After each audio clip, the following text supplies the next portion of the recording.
কথা কি জানো তো, সরি বলে কিছু হয় না। যে কথাটা হৃদয়ে আঘাত করে সেটা সহজে মোছা যায় না। যখন তুমি চিন্তিত ও উদ্বিগ্ন থাকবে তখন ধৈর্য ধরবে। ধৈর্যের চাবি সুখের দরজা খুলে দেয়। পাশে দাঁড়িয়ে ভরসা দেওয়ার লোক নেই, সামনে দাঁড়িয়ে পথ দেখানোর লোক নেই, কিন্তু পিছনে দাঁড়িয়ে সমালোচনা করার অনেক লোক আছে।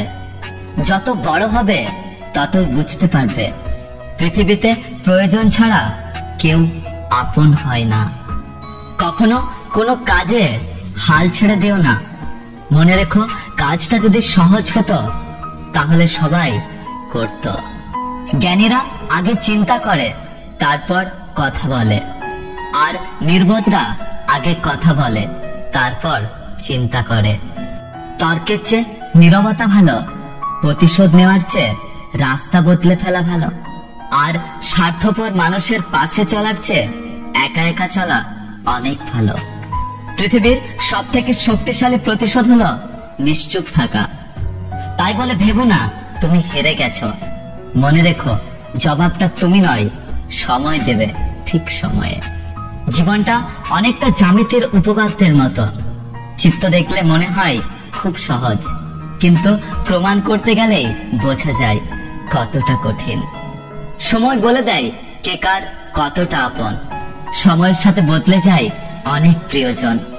সময়ের সাথে বোঝা যায় কে আপন, কে পর, কে বন্ধু, কে বা স্বার্থপর। কয়লাকে শতবার ধুলেও তার ময়লা যায় না, তেমনি মানুষ বহু শিক্ষিত হলেও তার স্বভাব বদলায় না। জীবনে কাউকে পাওয়ার পর যদি আরো ভালো কাউকে পাওয়ার আশা করো, তাহলে একদিন দেখবে জীবনের সবচেয়ে মূল্যবান কাউকে তুমি হারিয়ে ফেলেছ। ভাগ্য আর কত কাঁদাবে? একদিন ভাগ্য ক্লান্ত হয়ে বলবে, যা, তোকে মুক্তি দিলাম। জীবন কি? জীবন আর ভালোবাসা বুঝতে আপনাকে 3টি স্থানে যেতে হবে। 1, হাসপাতাল। 2, কবরস্থান বা শ্মশান। 3, কারাগার। হাসপাতালে গেলে আপনি বুঝতে পারবেন সুস্থতা ছাড়া আর কিছুই সুন্দর নয়। কারাগারে গেলে আপনি দেখতে পাবেন স্বাধীনতাই সবচেয়ে মূল্যবান জিনিস। কবরস্থান বা শ্মশানে গেলে আপনি বুঝতে পারবেন জীবনের কোনো মূল্য নেই। আমরা আজ যে মাটিতে হাঁটছি, আগামীকাল সেই মাটি আমাদের ছাদ হবে।